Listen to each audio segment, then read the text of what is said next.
अब हमारे पास जो प्रश्न है वो क्या है कि 1 व 3 के बीच मध्य परिमेय संख्या ज्ञात करनी है। तो हमने बताया था पिछली क्लास में कि मध्य परिमेय संख्या ज्ञात करने के लिए जो सूत्र होता है वो क्या होता है, 1/2 x प्लस के वाई या 1/2 a प्लस के b। तो यहाँ पर क्या है, 1 व 3 के बीच मध्य परिमेय संख्या ज्ञात करनी है। तो 1, 3 के बीच, तो 1 जो है वो क्या है हमारा a और 3 क्या है हमारा b। तो यहाँ पर जो हम सूत्र लगाएंगे, यहाँ पर मध्य परिमेय संख्या का मध्य परिमेय संख्या बराबर 1/2 x प्लस के वाई या फिर a प्लस के b।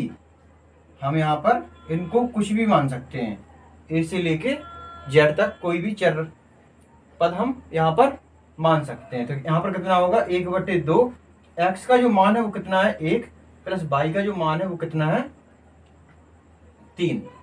1/2 इनको आपस में जब जोड़ेंगे तो यहाँ पर कितना आएगा 4। तो इसको हम क्या लिखेंगे, 1/2 गुणित 4, 2 से डिवाइड करेंगे, 2 दूनी 4। तो जो निकल के आया वो कितना आया 2, कितना आया निकल के 2। तो इसको हम क्या लिखेंगे, यहाँ पर इसको लिखेंगे हम 1, 2, 3। ये हमारी क्या आ गई मध्य परिमेय संख्या। ये हमारा क्या हो जाएगा आंसर। हम इस वाली संख्या और इस वाली संख्या को छोड़कर जो हमारी संख्या निकल के आई है वो कितनी निकल के आई है 2।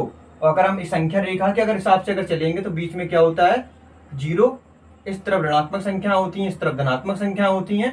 इसके बाद जो संख्या आएगी वो कितनी आती है 1, 1 के बाद क्या आती है 2, 2 के बाद क्या आती है 3। इन दोनों संख्याओं के बीच कितनी संख्या होती हैं 1, 2, 3, 4, 5, 6, 7, 8, 9। 1 और 2 के बीच कितनी संख्या होंगी 9। तो इस हिसाब से जो संख्या निकलेगी 1 और 3 के बीच वो क्या निकलेगी हमारी 2 निकलेगी।